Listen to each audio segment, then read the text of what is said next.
Fue culpa del tío del perro, te lo juro. Ya sé que suena raro empezar así, pero es la verdad. Si ese imbécil no hubiera soltado la correa en medio del paso de cebra, yo no habría tropezado, no me habría hecho ese esguince, y no habría tenido que ir a rehabilitación 3 veces por semana durante un mes. Y, sobre todo, no habría conocido a Marcos. Todo eso lo pensé justo el día que crucé esa misma calle sin torcerme nada. Me detuve, miré a los lados, como si el universo me fuera a lanzar otro perro a traición. Y me reí sola. Porque ahora sé que ese esguince fue el primer dominó. Rubén, mi marido, se ofreció a acompañarme al hospital cuando me doblé el tobillo, sí, pero a la tercera sesión de fisioterapia ya se le había pasado el entusiasmo. Es que tengo que revisar unos informes o mejor descanso hoy, que estoy fundido. No le culpo. Yo tampoco habría ido por gusto. Así que empecé a ir sola. Y ahí apareció Marcos. Era uno de los fisios nuevos del centro. Tenía pinta de no tomarse nada demasiado en serio, con esa media sonrisa de yo no he sido y ese pelo despeinado que no estaba despeinado. El tipo de tío que parece que huele siempre bien, aunque venga de correr una maratón. Al principio no me hizo ni caso.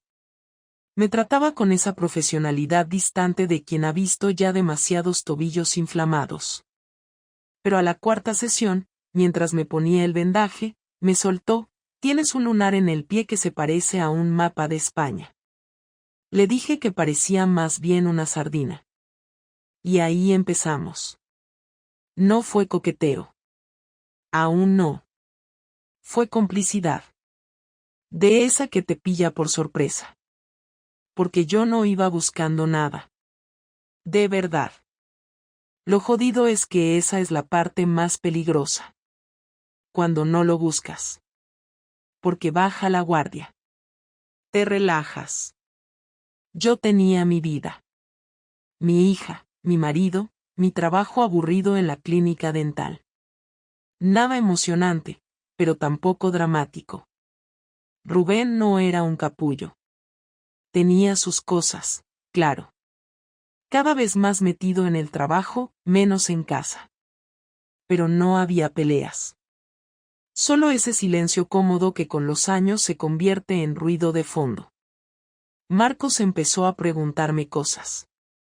¿Qué me gustaba leer? Si prefería mar o montaña. ¿Qué canción me ponía de buen humor? Tonterías, sí. Pero nadie me preguntaba esas cosas desde hacía años. Ni siquiera Rubén. Y cuando alguien se interesa por ti de verdad, se nota. Es como si el cuerpo entero se despertara. Me reí mucho en esas sesiones.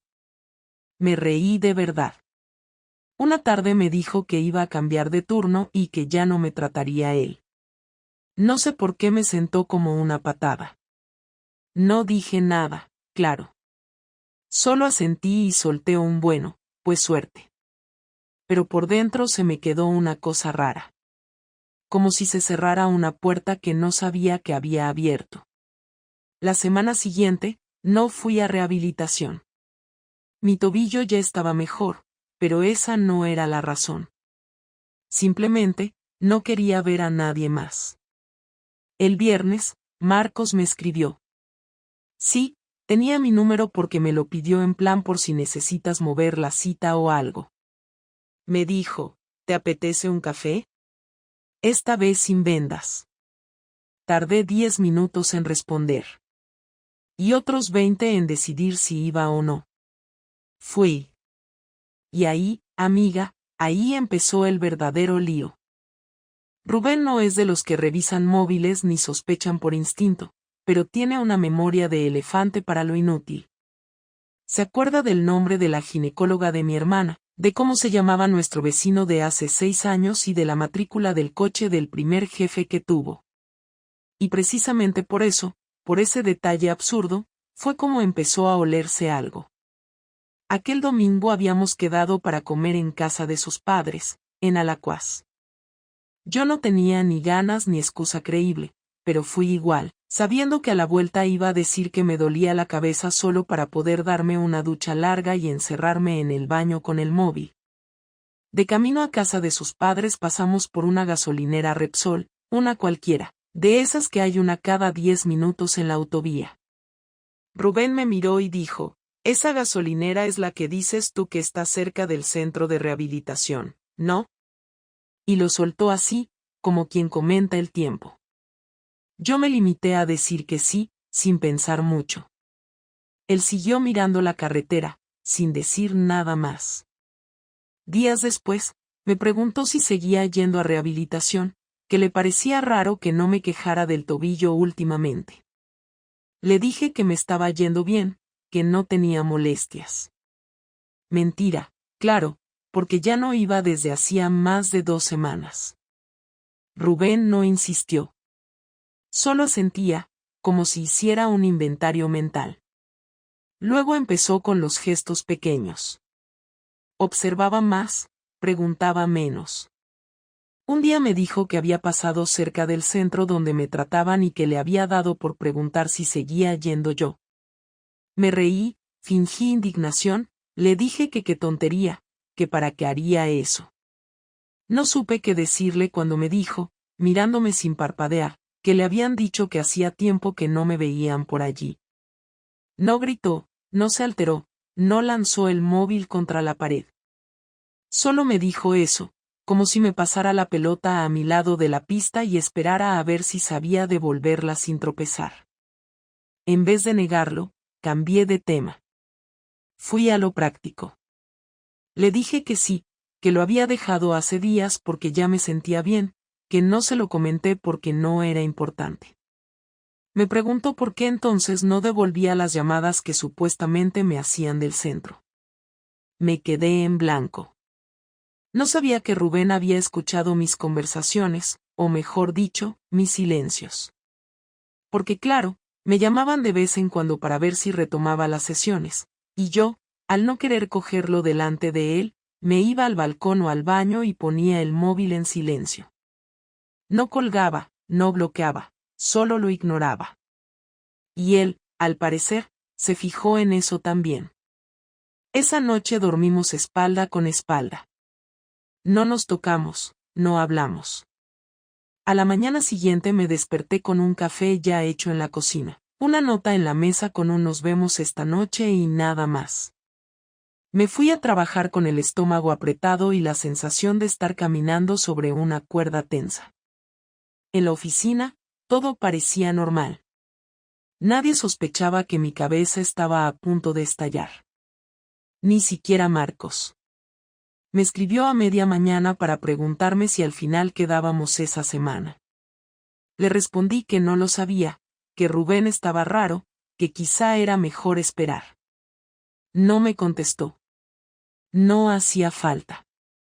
Sabía leer entre líneas. Ese era uno de sus talentos, por eso me gustaba tanto estar con él. El jueves por la tarde, Rubén me dijo que había reservado en un restaurante. No era nuestro aniversario, ni mi cumpleaños, ni nada. Solo me dijo que quería que saliéramos a cenar. El sitio era bonito, uno de esos donde vas a celebrar algo, no a hablar de problemas. Y sin embargo, fue exactamente para eso. En cuanto nos sentamos, Rubén pidió una botella de vino, algo que no hace nunca entre semana. Yo no sabía si sonreír, si esperar a ver a dónde iba todo eso o si levantarme e irme al baño a mirar el móvil. En cambio, me quedé sentada, con las piernas cruzadas bajo la mesa y las manos apoyadas sobre la servilleta, esperando que dijera lo que llevaba días callando. Rubén se sirvió una copa, la probó, miró a su alrededor como si buscara una excusa para no empezar, y al final me miró directamente a los ojos. ¿Tú me estás engañando, Lucía? Me lo dijo así, sin rodeos, con una calma que me dio más miedo que si me hubiera gritado en mitad del restaurante. Le dije que no, que por qué preguntaba eso. Él no me respondió con otra pregunta, ni con acusaciones. Sacó una hoja doblada de su chaqueta. Era una impresión de un email. Era un correo automático de confirmación de una reserva de hotel, a nombre de Marcos Ortega, con mi nombre como segundo huésped. La fecha era del fin de semana anterior. Yo no supe qué decir. Quería mentir, decir que era una coincidencia, que no era lo que parecía, que alguien había usado mi nombre, que todo era un malentendido. Pero no dije nada. Solo bajé la vista. Rubén dejó el papel en la mesa y se sirvió otra copa. No hacía falta revisar tu móvil. Ni seguirte. Solo tuve que revisar nuestras cuentas compartidas. El cargo del hotel estaba ahí. Tú no lo escondiste. Supongo que ya ni te esforzabas. Yo no sabía si llorar, gritar o pedir perdón. Pero tampoco hice ninguna de las tres. Me limité a quedarme quieta, escuchando, aceptando lo inevitable. Rubén continuó, sin levantar la voz, con esa misma serenidad seca, quería que me lo dijeras tú. Pensaba que si te daba espacio, si hacía como que no me daba cuenta, al final confesarías. Pero no. Has preferido jugar a dos bandas como si esto fuera una serie de televisión. Me sentí pequeña, ridícula, débil. Pero también enfadada. Porque él me hablaba como si yo fuera una criminal atrapada en el acto, y no una persona que simplemente se había cansado de sentirse invisible. Y sin embargo, no dije eso. No dije nada. Me limité a preguntar, ¿qué vas a hacer? Él me miró como si no entendiera la pregunta. Yo. No tengo que hacer nada. Tú ya lo hiciste todo. Lo único que me queda es decidir cómo voy a vivir el resto de mi vida sabiendo que la mujer con la que me casé prefiere acostarse con un desconocido que sentarse a cenar conmigo sin mentirme. La cena se quedó ahí, enfriándose. No pedimos los platos. Pagó el vino y salimos en silencio. De camino al coche, me preguntó si pensaba volver a verle. Yo dije que no lo sabía. Él respondió, pues más te vale decidirlo pronto. Porque si sigues con él, no cuentes conmigo. Y si dejas de verle, tampoco pienses que eso va a arreglar nada. Volvimos a casa sin hablar. Dormimos en camas separadas. Y al día siguiente, él no volvió a casa por la noche. Solo me escribió un mensaje. 4 palabras, he cogido el puente. Y entonces supe que la venganza iba a empezar. Cuando Rubén me dijo que había cogido el puente, pensé que era una forma elegante de decir que necesitaba aire, pero no imaginé que su silencio sería tan calculado. Desde que se marchó aquel viernes, no contestó a mis mensajes, no atendió mis llamadas y no avisó de dónde iba a dormir. Martina preguntó por él varias veces y le dije que estaba trabajando fuera unos días porque tenía un proyecto urgente. Pero cada vez que lo repetía notaba que la niña me miraba con esa mezcla de duda y resignación que tienen los niños cuando saben que les están disfrazando la verdad. Yo intentaba actuar con normalidad, pero la casa se me caía encima. No sabía si Rubén iba a volver tranquilo, enfadado o decidido a marcharse para siempre. Me movía por las habitaciones como si temiera activar una trampa que él hubiera dejado preparada, esperando que en algún momento apareciera y soltara todo lo que llevaba días tragándose.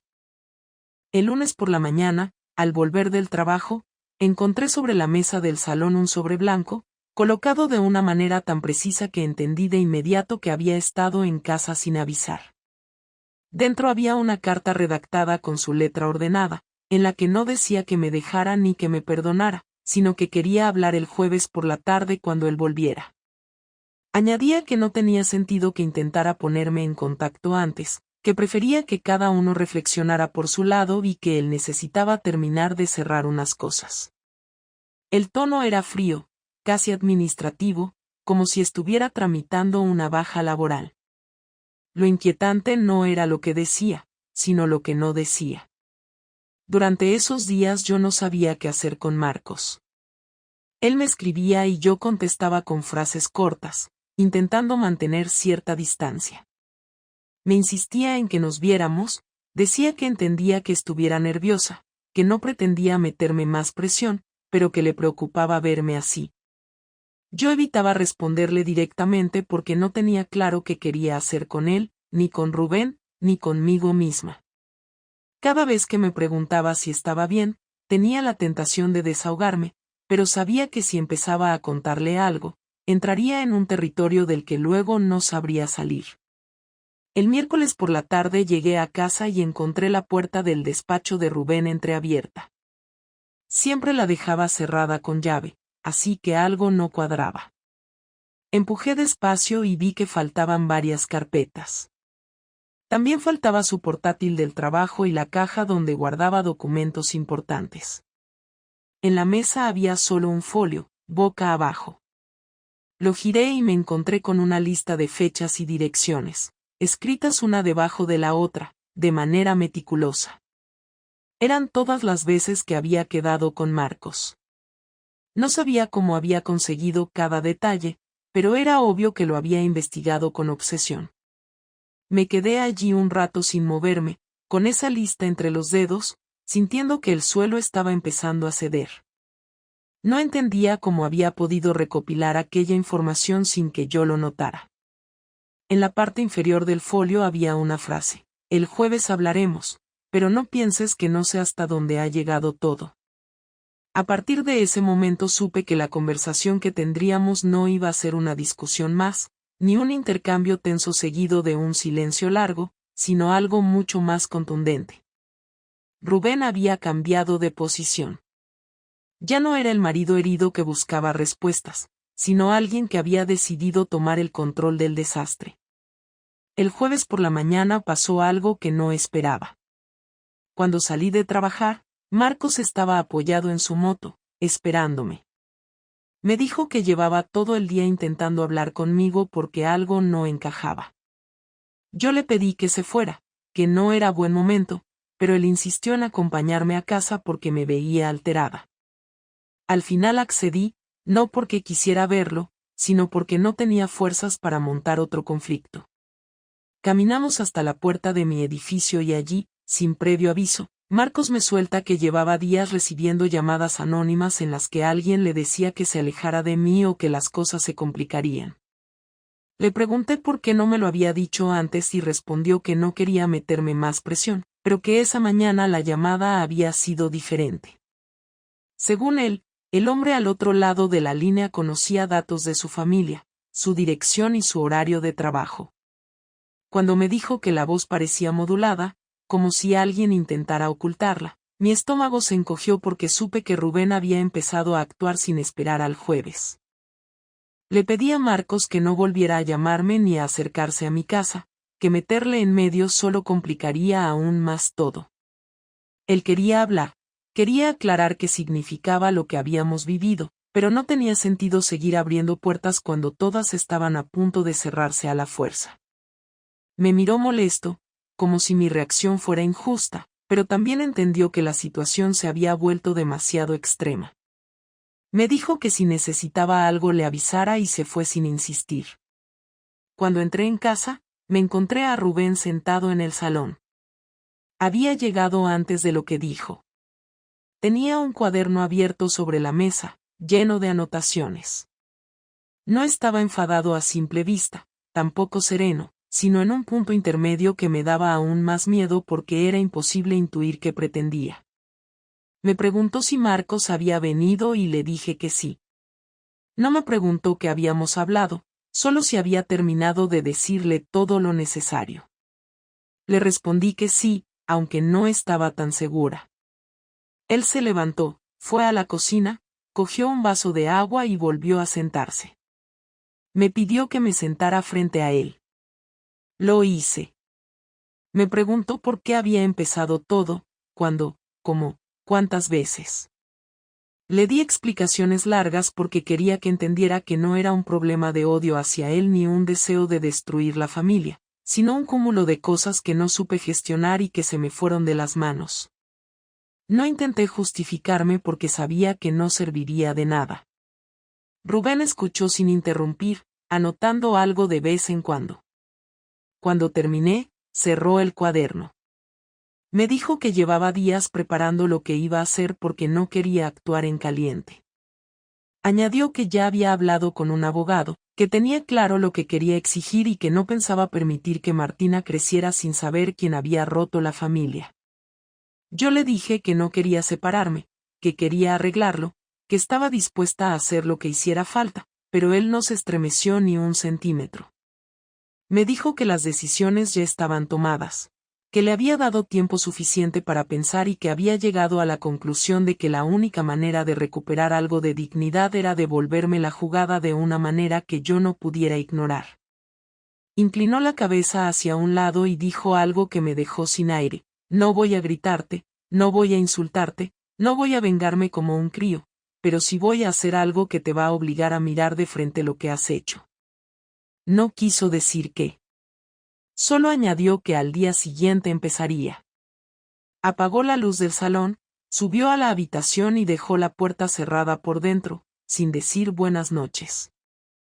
Yo me quedé abajo, sentada en el mismo sitio, sin atreverme a moverme, con la sensación de que ya no estaba en una discusión matrimonial, sino en una cuenta atrás. Rubén nunca había hablado así. Nunca había tenido esa claridad ni esa frialdad. Lo peor es que no amenazaba porque estuviera dolido. Amenazaba porque estaba decidido. Y en ese momento entendí que el daño de verdad aún no había empezado. Rubén se despertó antes que yo, cosa que nunca hacía los sábados, y bajó a la cocina sin hacer ruido. No olía a café ni a tostadas, no había música puesta, no había ninguna señal de que intentara suavizar nada. Cuando bajé, ya estaba vestido como si fuera a trabajar, con una carpeta negra sobre la mesa y el móvil al lado. No levantó la vista cuando entré, simplemente dijo que me sentara porque necesitábamos dejar claras varias cosas antes de que Martina se despertara. Me senté sin discutir, intentando averiguar qué parte del plan que llevaba días elaborando iba a ejecutar primero. Rubén abrió la carpeta y me pasó un folio donde había un listado detallado con horarios, direcciones y nombres. Al principio no entendí nada, pero cuando empecé a reconocer lugares, me di cuenta de que había reconstruido cada movimiento que yo había hecho durante los últimos meses. No solo tenía fechas, tenía horas exactas, matrículas de coches cercanos, capturas de cámaras de tráfico donde se veía mi coche entrando en zonas donde yo no tenía nada que hacer. Supe de inmediato que no lo había hecho solo. Le pregunté si había contratado a alguien y respondió que sí, que un investigador privado llevaba semanas recopilando información porque él no quería enfrentarse a una conversación sin pruebas. Me quedé helada porque entendí que mientras yo vivía mi vida doble pensando que estaba escondiendo todo, él había estado armando un expediente completo. Me explicó que ya tenía preparado el procedimiento para la custodia compartida, que había redactado la propuesta económica que pensaba presentar y que, aunque no quería dejarme sin nada, tampoco tenía intención de que siguiera aprovechándose de la estabilidad que él había construido mientras yo jugaba a ser otra persona. Le pregunté si de verdad quería divorciarse o si estaba actuando en caliente y me respondió que llevaba demasiado tiempo analizando cada detalle como para llamarlo impulso. Aún así, eso no era el golpe principal. Lo vi en su forma de mirarme, en cómo respiraba despacio, en cómo ordenaba cada frase antes de soltarla. Después guardó la carpeta y me dijo que lo más importante no estaba ahí. Rubén sacó su móvil y lo dejó boca arriba sobre la mesa. Deseé que no hiciera lo que pensé que iba a hacer, pero ya era tarde. Me dijo que no pretendía humillarme públicamente sin avisarme, pero que tampoco pensaba protegerme como si yo fuera una víctima. Había decidido contarle todo a mi familia y también a la suya, incluyendo detalles suficientes como para que entendieran que él no estaba rompiendo nada caprichosamente. Le pedí que no metiera a mis padres en esto, que ellos no tenían culpa, que al menos esperara a que yo pudiera hablar con ellos primero. Me dijo que ya era tarde para eso, que él había dado muchas oportunidades para que fuera yo quien contara la verdad, pero elegí callar hasta que todo explotó, así que ahora iba a hacerlo él. No gritó, no se vengó con insultos, no intentó herirme con desprecio, Simplemente expuso la decisión como quien anuncia un trámite obligatorio. Me temblaban las manos y él lo vio, pero no frenó. Me dijo que había programado una videollamada grupal para esa misma tarde con mis padres, mi hermana, los suyos y uno de sus cuñados. Yo pensé que estaba exagerando, que era una amenaza vacía, así que le pedí ver el móvil. Lo desbloqueó y me lo pasó. Allí estaban las invitaciones enviadas con hora, fecha y mensaje adjunto en el que anunciaba que había algo importante que toda la familia debía saber. Me entraron ganas de arrancar el teléfono de sus manos y cancelar todo, pero él me dijo que ya había avisado por mensaje privado a cada uno para garantizar que estarían conectados. Sabía exactamente cómo presionar sin levantar la voz. Cuando intenté responder, me interrumpió y dijo que antes de continuar debía escuchar otra cosa. Abrió otro archivo y puso un audio. La voz era de Marcos, diciendo que entendía que yo necesitaba distancia y que estaba dispuesto a esperar porque lo nuestro no había sido un error. No era un mensaje que me dejara bien, aunque tampoco era lo peor que podría haber guardado. Sin embargo, Rubén añadió que tenía más audios, más mensajes y más registros, y que aunque no tenía intención de destruir la vida de Marcos, tampoco pensaba protegerle si alguien preguntaba nombres. De pronto entendí que su venganza no iba únicamente contra mí. Quería que todo el entorno supiera exactamente qué tipo de historia había pasado, no para obtener compasión, sino para marcar la diferencia entre quien había sido transparente desde el principio y quien había construido su vida a base de silencios. Intenté explicarle que todo se había descontrolado, que yo no lo planifiqué para hacer daño, que no quería que esto acabara en una guerra familiar. Él me escuchó sin interrumpir, pero cuando terminé me dijo que mis intenciones ya no importaban porque él no estaba actuando desde el dolor, sino desde la necesidad de cerrar un ciclo que yo había abierto sin medir consecuencias. No entendí del todo lo que quería decir hasta que se levantó, se acercó al mueble del salón, abrió un cajón y sacó unas copias impresas. Las dejó frente a mí. Eran imágenes de mí entrando en un hotel, de mí acercándome al portal de Marcos, de mí bajando de su moto. No había forma de negarlas ni de justificar nada. No eran fotos robadas desde un coche lejano, eran imágenes nítidas, captadas con intención. Todo el trabajo estaba hecho. Rubén me explicó que no pensaba difundirlas más allá del ámbito familiar, pero quería que todos entendieran que no iba a permitir que nadie insinuara que él estaba exagerando o que actuaba desde el despecho. Me dijo que no pensaba mancharme públicamente porque no quería que Martina creciera con la sensación de tener una madre destruida por rumores, pero sí iba a dejar claro que él no había sido quien rompió nada. Era una declaración de límites que no dejaba espacio para negociar. Le pedí que al menos me dejara ser yo quien hablara durante la videollamada. Me dijo que sí, que tendría mi turno, pero que no intentara suavizar lo sucedido porque él intervendría para aclarar lo que fuera necesario. Me preguntó si quería descansar un rato antes de la tarde, como si estuviéramos hablando de algo cotidiano, y esa calma me golpeó más que cualquier grito. Pasamos las horas siguientes en silencio. Él se encerró en su despacho y yo me quedé en la habitación, mirando el techo sin poder imaginar cómo iba a enfrentar las miradas de mis padres. Cada sonido del pasillo me hacía saltar. Martina jugaba en su cuarto, sin entender nada de lo que estaba a punto de ocurrir. Cuando llegó la tarde, Rubén colocó su portátil en el salón y abrió la videollamada. Fueron entrando todos uno a uno, saludando con esa tensión que se nota incluso a través de la pantalla cuando nadie sabe qué va a pasar. Mis padres me miraron con una mezcla de preocupación y anticipación, como si intuyeran que lo que venía no iba a ser fácil. Rubén respiró hondo, abrió la carpeta y me dijo que empezara yo. Y entonces comprendí que estaba a punto de enfrentar la parte más directa de su venganza, esa que no necesitaba gritos, solo exposición. Y no había forma de evitarlo. La llamada empezó con una pantalla dividida entre 8 ventanas. Todos estaban ahí. Mis padres, mi hermana, su cuñado, los padres de Rubén, su hermana y él, sentado frente al portátil, completamente frío. Me miró solo una vez antes de activar el audio, y luego se quedó en silencio, esperando.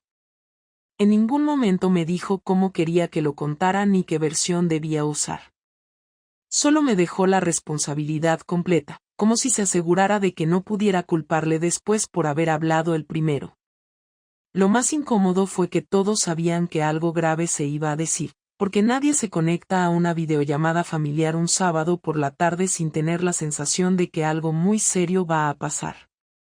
No hubo presentaciones ni saludos afectuosos. Todos esperaban que uno de los dos hablara.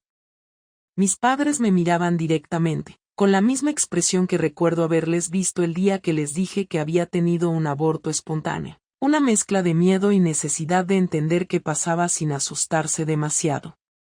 No sabía por dónde empezar. Me temblaban los labios, así que dije lo primero que pude articular con voz firme, que lo sentía, que no esperaba tener que decir algo así de esa manera, que sabía que iba a decepcionar a todos. Luego lo solté, sin adornos, sin frases cuidadas, sin pausas dramáticas.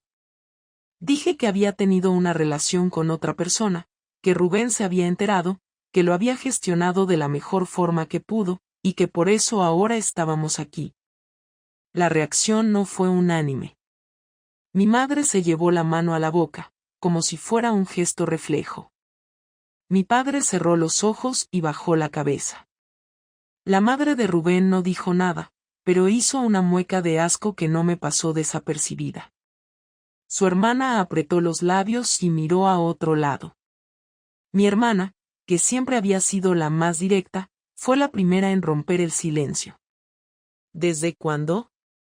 No podía evitar esa pregunta, y tampoco podía negarme a responderla. Dije que llevaba meses. No quise precisar más porque me parecía humillante tener que exponer cada detalle como si estuviera ante un tribunal. Rubén no me interrumpió. Solo miraba la pantalla, controlando el orden de las ventanas como si observara una reunión de trabajo donde no tenía que participar aún. Su cuñado habló después. No me preguntó nada, solo dijo que le parecía increíble que yo no hubiera pensado en las consecuencias.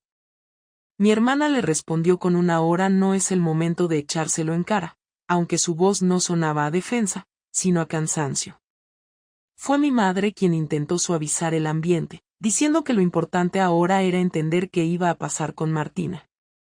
Rubén entonces intervino, por primera vez, y explicó que había tomado la decisión de separarse legalmente, que tenía un borrador con las condiciones y que pretendía hacer las cosas bien, pero que no pensaba ocultar la verdad en ningún ámbito. Añadió que ya había hablado con un abogado y que lo único que necesitaba era confirmar que yo estaba de acuerdo en firmar sin poner objeciones. Dije que sí. No porque estuviera de acuerdo con todo, sino porque no tenía fuerza para oponerme en ese momento, no frente a todas esas caras, no después de haber perdido tanto respeto de golpe. Nadie celebró ese acuerdo, pero al menos bajó la tensión. Rubén agradeció la conexión a todos, dijo que no era su intención hacer de esto un espectáculo pero que necesitaba claridad, y que no quería permitir versiones distintas circulando en la familia. Mi padre dijo que prefería hablar en privado más adelante, que todo esto era demasiado, y todos comenzaron a despedirse sin mucha ceremonia. La pantalla se fue quedando vacía poco a poco. El último en irse fue su padre, que simplemente dijo buena suerte y cerró la llamada. Rubén cerró el portátil, lo dejó sobre la mesa y me pidió que le dejara solo un rato. No discutí. Subí a la habitación sin decir nada y me senté al borde de la cama. Pensé en llamar a alguien, pero no sabía quién podría escucharme sin juzgar. Miré el móvil y vi varios mensajes de Marcos que habían llegado durante la llamada. No los abrí. No tenía sentido contestar, ni culparle, ni buscar consuelo ahí. Había una línea clara entre todo lo que pasó y lo que estaba pasando ahora, y aunque él había sido parte del problema, no era el centro de nada. Era yo la que había fallado en cada decisión desde el principio. Después de un rato, Rubén subió y me dijo que esa noche se iba a dormir a casa de su hermana. Me aclaró que volvería el domingo por la tarde para recoger algunas cosas y que el lunes empezaríamos a organizar la separación formal. Me pidió que hablara con Martina para explicarle que papá iba a vivir en otro sitio, que lo íbamos a hacer con calma pero que ella tenía derecho a saber la verdad, adaptada a su edad. Me dijo que si yo no lo hacía, lo haría él. Le prometí que lo haría yo. No quiso hablar más. Recogió una mochila con ropa y se marchó. Esa noche me quedé sola con Martina, que no sospechaba nada todavía. La bañé, le leí su cuento, le di el beso de siempre, y me costó no llorar cuando me pidió que le dijera buenas noches a papá por ella. Dije que lo haría. No pude dormir. Me levanté 3 veces, fui al salón, abrí la carpeta de Rubén, la volví a cerrar, recorrí la casa como si buscara algo que faltaba.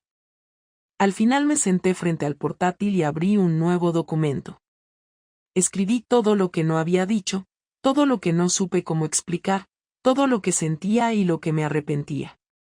No para enviárselo a nadie. Solo para que no se quedara dentro. Por la mañana llevé a Martina al parque. Allí le dije, con palabras simples, que papá iba a estar viviendo en otro lugar, pero que no era porque no la quisiera, sino porque a veces los adultos tienen que vivir separados para poder estar mejor. Ella preguntó si eso quería decir que no íbamos a vivir más los 3 juntos. Le dije que sí. No lloró. Solo se quedó callada, mirando el suelo, luego me pidió ir al columpio. No preguntó más. Por la tarde Rubén volvió a casa, recogió varios objetos personales, sus carpetas de trabajo, una caja con libros, y se fue sin decir nada más. No le pregunté a dónde. No era relevante ya. El daño estaba hecho, su decisión estaba tomada y mi lugar en su vida había cambiado para siempre. A la mañana siguiente, recibí una notificación del juzgado. El abogado de Rubén había presentado oficialmente la demanda de divorcio. Había comenzado el procedimiento. Leí todo el documento. Era claro, sin agresividad, sin exigencias excesivas. Pero no dejaba margen. Rubén no quería reconciliación, no quería terapia de pareja, no quería segunda oportunidad. Quería terminar. Y lo peor era que yo ya lo sabía desde hacía días. No lo dijo, pero lo hizo evidente con cada acto, con cada palabra, con cada silencio. Ahora solo quedaba una conversación pendiente. Y sabía que iba a llegar pronto. Porque Rubén no dejaba nada sin cerrar. Y yo necesitaba enfrentarme a lo último que él tenía por decir. La conversación final no fue ni larga ni especialmente dramática, pero fue la que más me dolió de todas. Rubén me escribió un mensaje el jueves por la mañana, diciéndome que necesitábamos hablar a solas sin la presencia de Martina, sin interrupciones, sin formalidades. Me pidió que fuera a su nuevo piso, que no quería hacerlo en casa porque no era un sitio neutral. Acepté sin preguntar nada. Sabía que no tenía sentido retrasarlo ni volver a insistir en lo que ya estaba decidido. Fui sin expectativas, sin intenciones ocultas. Llevaba días dándole vueltas a cada palabra, a cada gesto de las últimas semanas, y aunque había cosas que me parecían excesivas, entendía que él se había guardado mucho más de lo que yo imaginaba. Cuando llegué al piso, me sorprendió lo ordenado que estaba. No parecía un lugar provisional. Tenía ya fotos enmarcadas, libros en la estantería, incluso una planta en la ventana. No era un espacio de transición, era su nuevo hogar. Rubén me ofreció un café y lo rechacé. No por orgullo, sino porque sentía que no estaba allí para sentarme a compartir nada. Me invitó a sentarme en el sofá y él se sentó en la silla del comedor, a unos pasos de distancia. No puso música, no prendió la tele, no buscó suavizar el ambiente. Cuando habló, lo hizo despacio, mirando a un punto fijo detrás de mí. Me dijo que había estado pensando mucho en qué sentido tenía tener esa última conversación, y que había llegado a la conclusión de que no era para arreglar nada, sino para asegurarse de que no quedaban dudas pendientes. Me explicó que no quería que en unos meses yo me quedara con la idea de que él había actuado por impulso, que no quería dejar espacio para reinterpretaciones. Quería que yo entendiera, con palabras directas, por qué había hecho todo como lo hizo. Me dijo que lo que más le había dolido no había sido la infidelidad en sí, ni siquiera la traición emocional, sino la forma en la que me había visto capaz de vivir con ello como si nada. Dijo que no le cabía en la cabeza cómo había podido cenar con él, jugar con nuestra hija, contarle tonterías del trabajo, todo mientras mantenía otra vida en paralelo sin mostrar ni el más mínimo síntoma de conflicto. Le respondí que sí lo sentía, que si había tenido dudas, que sí me dolía haberle hecho daño, pero él me cortó con calma. Me dijo que no buscaba una confesión ni una disculpa, porque ya era tarde para eso, sino que simplemente quería dejar claro que no pensaba cargar con ninguna parte de la culpa por el fin de nuestra relación. Me dijo que no iba a permitir que, con el tiempo, yo contara otra versión, ni a nuestros amigos, ni a nuestra hija, ni a nadie. Añadió que ya había hablado con las personas más cercanas para explicar los hechos de forma directa y sin adornos, y que si yo decidía dar otra narrativa, él también actuaría. Le pregunté si de verdad creía que yo sería capaz de mentir sobre lo ocurrido, que si pensaba que después de todo lo que había pasado yo necesitaba justificarme con los demás. Me respondió que no me conocía ya, que lo que más le había sorprendido era esa Lucía que se le había hecho ajena, esa que fue capaz de mantener una doble vida con tanta naturalidad. Me dijo que no confiaba en mí, no por venganza, sino porque lo había perdido todo en términos de credibilidad. Me pidió que aceptara eso como parte del precio. Le pregunté si había algo que pudiera hacer para que su percepción cambiara, aunque fuera a largo plazo. Me miró por primera vez de forma sostenida y me dijo que no. No lo dijo con rabia, sino como un hecho. Después habló de Martina. Me dijo que la vería todos los fines de semana, que intentaría mantener cierta estabilidad en su rutina y que no le hablaría mal de mí, pero que no pensaba mentirle cuando llegara el momento de hacer preguntas. Me preguntó si yo pensaba hacer lo mismo. Le dije que no, que tampoco pensaba disfrazar lo que había pasado, que cuando Martina fuera lo bastante mayor, le contaría que cometí un error, que me equivoqué con consecuencias y que su padre había tenido la dignidad que yo no supe tener. Rubén no dijo nada. Solo asintió. Luego se levantó, fue hasta una cómoda y sacó un sobre. Me lo tendió y dijo que era la última parte de su decisión. Dentro había una carta, escrita a mano, para mí. Me dijo que no la leyera allí, que la leyera en casa, cuando estuviera sola. Le pregunté por qué no me lo decía en persona. Me dijo que había cosas que se dicen mejor cuando no hay nadie delante para interrumpir con una expresión o una réplica. Guardé el sobre sin abrirlo. Nos quedamos unos segundos más en silencio. Le pregunté si estaba bien, si estaba durmiendo, si comía. Me dijo que sí, que no necesitaba nada de mí, ni ahora ni más adelante. No fue cruel al decirlo, pero fue claro. Me dijo que no esperaba ser mi amigo, que no pensaba retomar el contacto cuando pasara el tiempo, que no quería que nos viéramos más allá de lo necesario por Martina. Me explicó que, aunque no me odiaba, tampoco podía convivir con la idea de seguir conectados como si todo esto no hubiera ocurrido. Le dije que lo entendía. No me despedí con un abrazo ni con un apretón de manos. Solo le di las gracias por recibirme y me fui. Leí la carta esa misma noche, después de acostar a Martina. Era directa, sin adornos, pero extrañamente tranquila. Me hablaba del pasado, de cómo me había querido, de lo que había valorado de mí durante años, de los momentos buenos, pero también de los pequeños signos que, con el tiempo, había aprendido a ver como alertas que ignoró. Me decía que no me deseaba una vida miserable, pero que esperaba que no olvidaran nunca que las decisiones, por pequeñas que parecieran, tienen consecuencias duraderas. Terminaba la carta con una frase que no era rencorosa, pero sí firme: lo que tú hiciste no me define, pero me cambió, y eso no tiene marcha atrás. Guardé la carta en una caja que metí al fondo del armario. No la volví a leer. No porque no me importara, sino porque cada palabra seguía grabada en mi cabeza sin necesidad de repasarla. Desde entonces, han pasado semanas. He firmado los papeles. He reorganizado la casa. He cambiado rutinas con Martina. Sigo trabajando. Sigo viendo a algunas amigas. Pero no soy la misma. Ya no espero mensajes por la noche. Ya no busco emociones donde antes buscaba escape. No he vuelto a ver a Marcos, ni tengo intención de hacerlo. No porque él sea el culpable, sino porque entendí que todo lo que empecé desde ese primer mensaje me llevó justo a donde estoy ahora. Y ahora no quiero seguir moviéndome desde la carencia. Lo perdí todo, y no me refiero a cosas materiales.